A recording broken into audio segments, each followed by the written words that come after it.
I'm waiting for some parts to come by post, so I'm stuck on a couple of projects just now.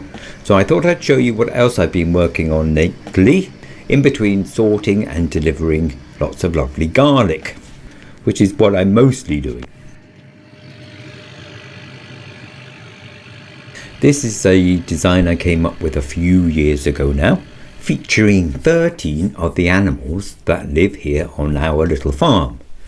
I cut the original out of a plank of yew wood, but I was wondering if I could use the same design somehow, because I'm always looking for ways to bring in a little extra cash. Perhaps if it was much bigger, I could sell it as a wall hanging or something, but it would have to be rolled up to go in the post, and I don't suppose I'd sell many of them.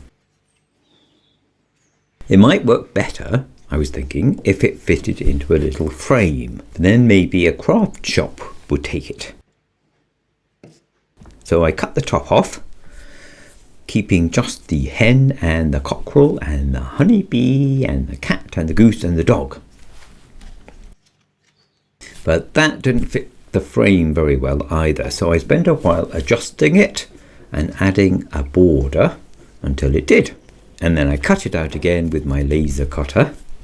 It's very thick paper, or maybe very thin card. Either way, it cuts cleanly, so the outline is cut right through, leaving just a silhouette, which stands out really well against a light cream coloured background, something like that. Now, I've been messing around with these sort of simple stylized shapes for years. They're really easy to draw because you don't need to be good at it at all. The way I do it anyway. I just make a really quick rough sketch and photograph it and put that into the computer program Corel Draw. From there I can trace the bitmap, remove the background and isolate the outline, and that outline is made of points and vectors. And the vectors are the little lines between the points. Any of those you can move and manipulate as much as you like. So I spent hours tweaking the drawings on the computer and looking at them and changing them until they look the way I want them to look. So that part is very slow, but once the design is done, then they're quick and easy to cut out, and maybe, if they were in frames, I could even sell one or two on the market. Maybe. But then I thought I could improve the looks of them if I changed something simple on the background. So I had some sheets of paper printed where the yellow fades away to white.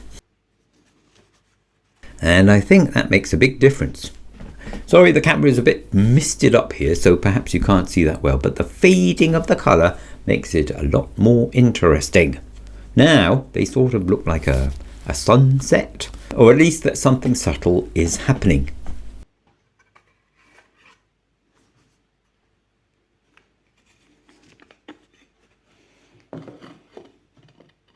So then I set out to make some more designs in the same style. Designing in only black is quite a challenge because you only have an outline to get your idea across. There's no room for subtlety, no shading or cross-hatching or anything like that.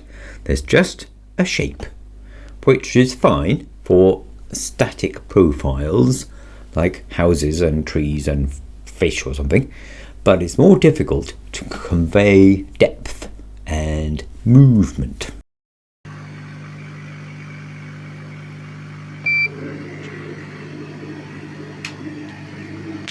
I tried watching Sandra's horses playing in the field for this one.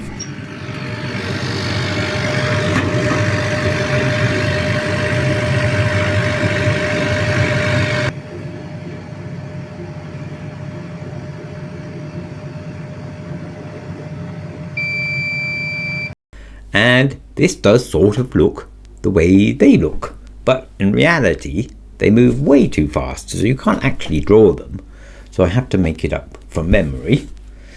And I'm not an artist, I've decided I'm more of a technician. But that's okay, I'm not proud. I'm just worrying about the mortgage as usual.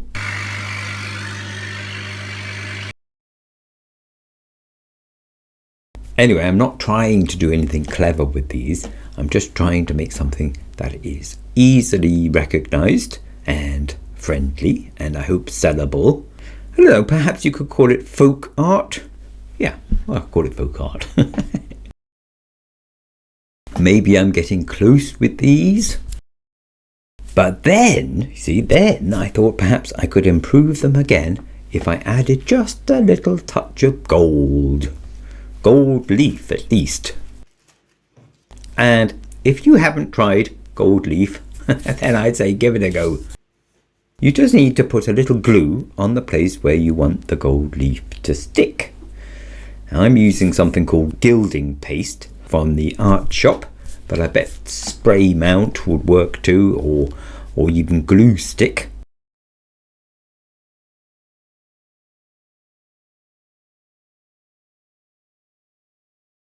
With this one you wait 10 minutes.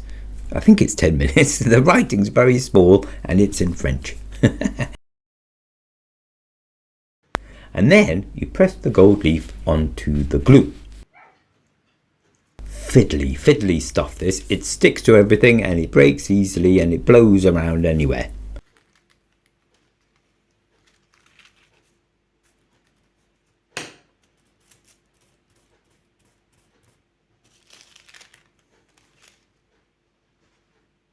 Then you use a brush gently.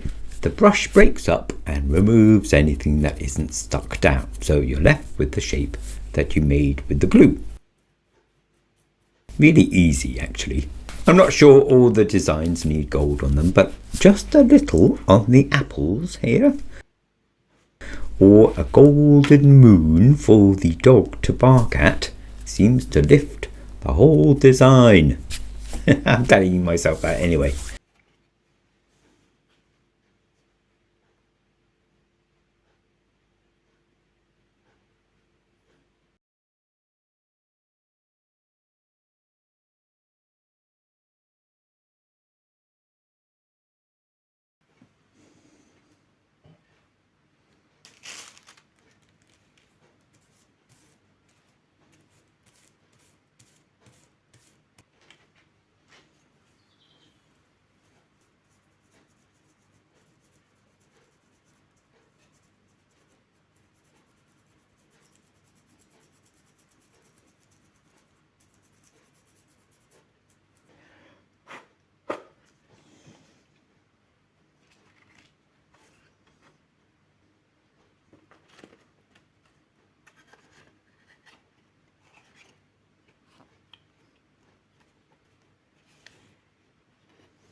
And there we have it, my paper cutout folk art silhouettes with gold leaf.